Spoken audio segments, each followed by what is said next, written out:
Hello everyone and welcome to my YouTube channel. The topic for today is Easter.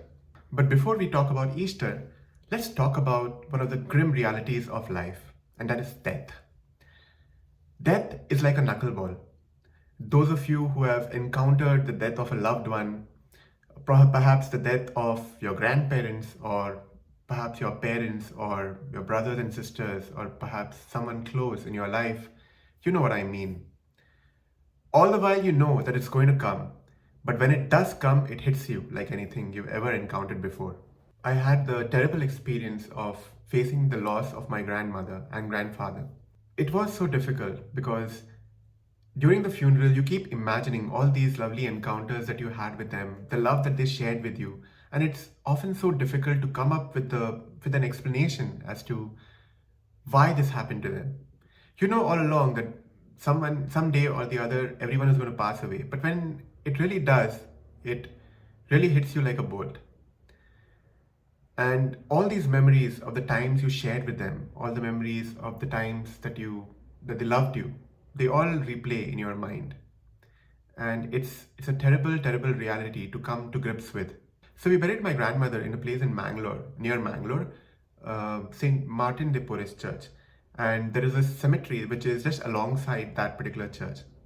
And we buried her, we put a casket, and we had a casket for her, and we put the mud on top of the casket when she was buried in the ground, and then we covered the ground with mud, just like any other normal funeral. Imagine after 3 days, when I go back just to pay my respects again to her and maybe bring some flowers along with me. Imagine that I go there and suddenly find that there is a whole lot of earth that is like dug up from that same place. And I go near and I find that the casket is open and my grandmother is not there. It's an empty casket. What do you think my situation would be at that point? What would be the situation of anyone who encounters the death of their loved one and they bury them, and then after a few days they go back and they find that the earth has been dug up and the casket is empty? What would you even think would have happened? It would shock anyone. I would probably curse the person who must have taken that body away. In fact, if you think about it, what kind of a sick person would even do that? Empty the casket of the person that you love the most, and perhaps now you can't even ever find out where your beloved or where your loved one is anymore. Maybe they wanted to rob something, but then they robbed the entire body. I mean, it's unimaginable even to a normal person to even think that something of that sort could even happen.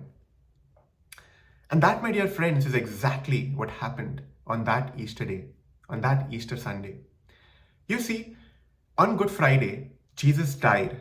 And it's a historical fact. The Roman soldiers who crucified him know as much, as well as several historians in the history of the world have pointed to the brutal crucifixion, the manner in which the Roman soldiers would kill all their prisoners. And the death, if anyone has ever watched the movie The Passion of the Christ, knows as much as how brutal that particular death on the cross is, and the pain and the suffering that goes along with it. When Jesus had died, the Roman soldiers, one of them, they took a lance and they pierced the side of Jesus, and out came blood and water. It's a historical fact that Jesus died, and there is nothing that anyone could do about it. And the death was so gruesome and so painful that many of his loved ones, most of his disciples, were not even there to watch it. They couldn't even bear to see that sight. In a lot of churches that we have today, we have the crucifix, perhaps in the center of the altar, and a lot of youngsters, a lot of youth, a lot of people in the world today wear a crucifix as a fashion symbol, or as a tattoo, or perhaps even on their shirt, just like mine, the symbol of a cross. And if you reflect on the cross, it was actually a torture instrument, an instrument used for the hardest of criminals, so that they die. And even though it was used on Jesus, even though he was innocent, just because of the fact that he claimed himself to be the Son of God, and he did countless miracles, and he showed people the right way to live, to love one another as he loved us. For that sake, he was crucified, because his ideologies, His miracles did not fall in line with the idea of the Messiah that the people had at that time. And that was it. That was how Jesus died on the cross. His heart was pierced. It was game over instantly. Death won, Jesus lost, game over. Maybe. That is when Good Friday gets over. We go to Holy Saturday, and then comes the morning of Easter. You see, Saturday was a Sabbath, and so no one could have a contact with the dead at that time. And that is the reason why, even though after Jesus' body was laid in the tomb, it was a very fast affair. I mean, people couldn't prepare for it.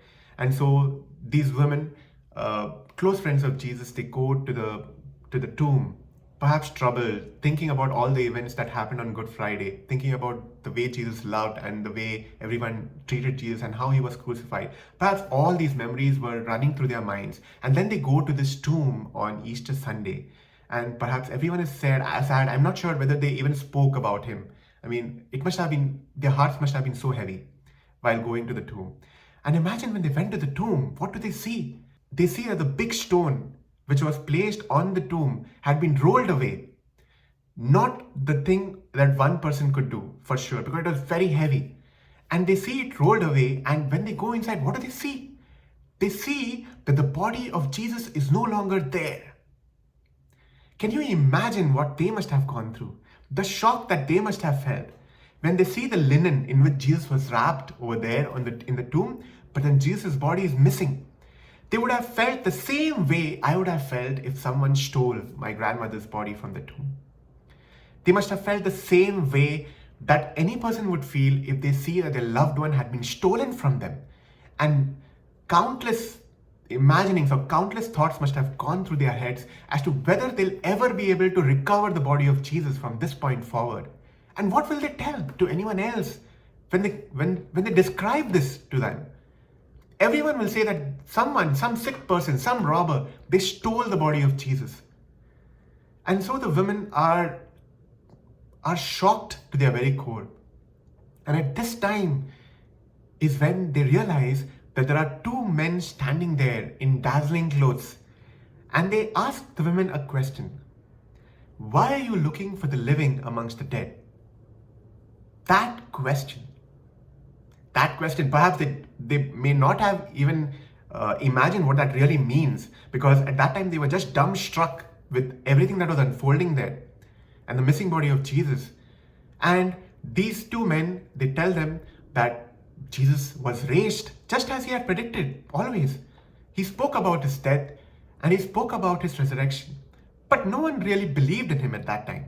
No one really came to grasp with what he was actually telling his disciples when he actually spoke about his death and his resurrection, because no one at that point has been resurrected.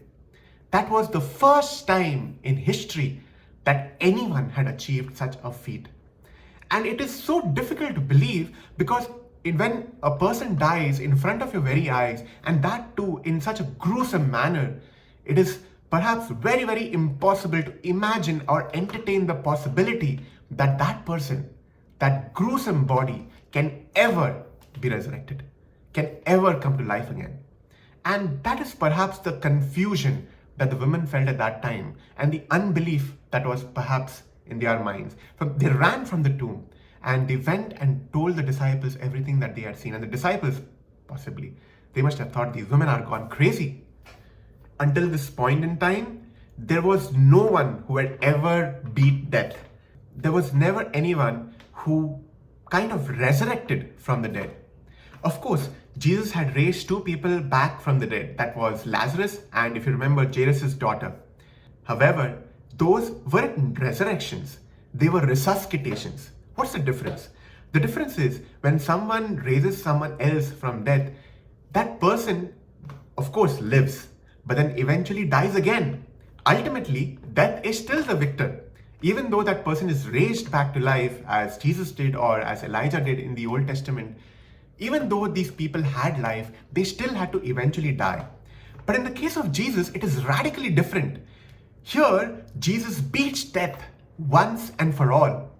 Once he is resurrected, he never dies again. He has beat death. He has overcome death. The pain of death has been overcome forever by the resurrection of Jesus. And that is what separates him from every other resuscitation or every other deathly encounter that anyone has ever felt or anyone has ever gone before. And that, my dear friends, is where the magic and the mystery of Easter comes into play.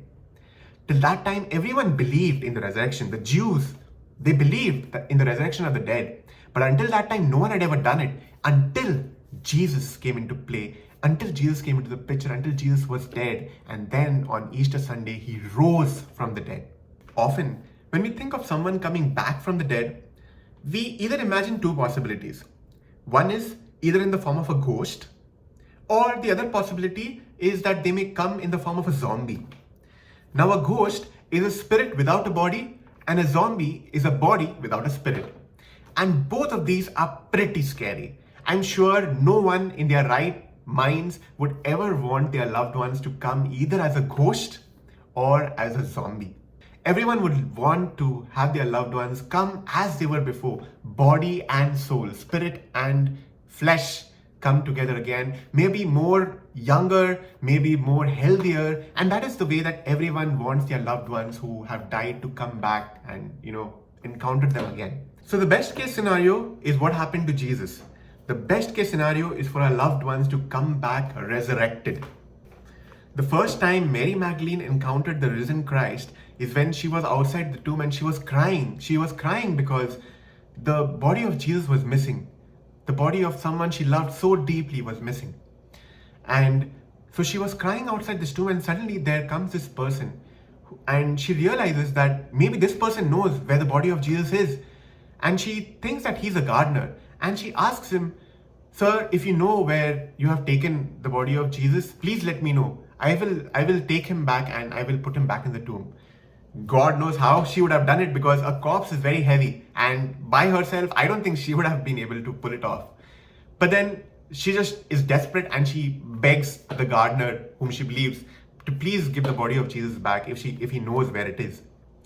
And that is when this person who she thought was a gardener suddenly calls out her name, Mary. Boom, that was it. And that is when she realized that this person is actually Jesus, and she doesn't want to let him go. Can you blame her for that? Can you imagine meeting your loved one better than before, maybe much younger, and then just meeting you and calling out your name? Would you ever let that person go? And that is why we hope in him so much. Because if you imagine it, if Jesus had just died on the cross and he was buried, we wouldn't be here right now, you and me. Because a person who just dies and then he's buried, he may be a great teacher, he may be a great example to follow, but then he would just probably die in the books of history, because maybe this person was special, maybe this person did so many miracles, maybe this person was really God gifted, but then if he just died and was buried, why would you even follow him? You may be inspired by his example, but you wouldn't follow him as something unique. Because maybe there are many people who are very good and maybe they have not done miracles, but they are examples to be followed. But not Jesus. Jesus did not leave this doubt in anyone's mind. Because when he died and was buried, on the third day, he rose again. And that is what is special about the Son of God. And that is what defines him as the Son of God. That he, even though he emptied himself to become a human being, he suffered needlessly for the pain of others. He still went through all of that just for you and me. And then he conquered death. He conquered the mystery of death once and for all. And that is what gives hope to every Christian, to every Catholic around the world. Belief in the resurrection, belief that our loved ones will one day, on the last day, be resurrected, body and spirit, flesh and soul together. And we will encounter them face to face again on the last day. And that, my dear friends, is the gift of Easter. Thank you for watching this video, and I hope you liked it. I hope you understand the meaning and grasp the reality of Easter Sunday and the season of Easter, because it is a big deal. It is the biggest deal that has happened in Christianity, and that defines the very lives that how we live our lives and how we encounter the people around us, sharing the gift of Jesus, sharing the love of Jesus to everyone we meet in our world. And that is why I say with a glad and open and a very joyous heart to every one of you, Happy Easter. May the joy and the love of Christ rebound in you, and may you be a shining example of God's love to the people whom you meet. Thank you, and God bless.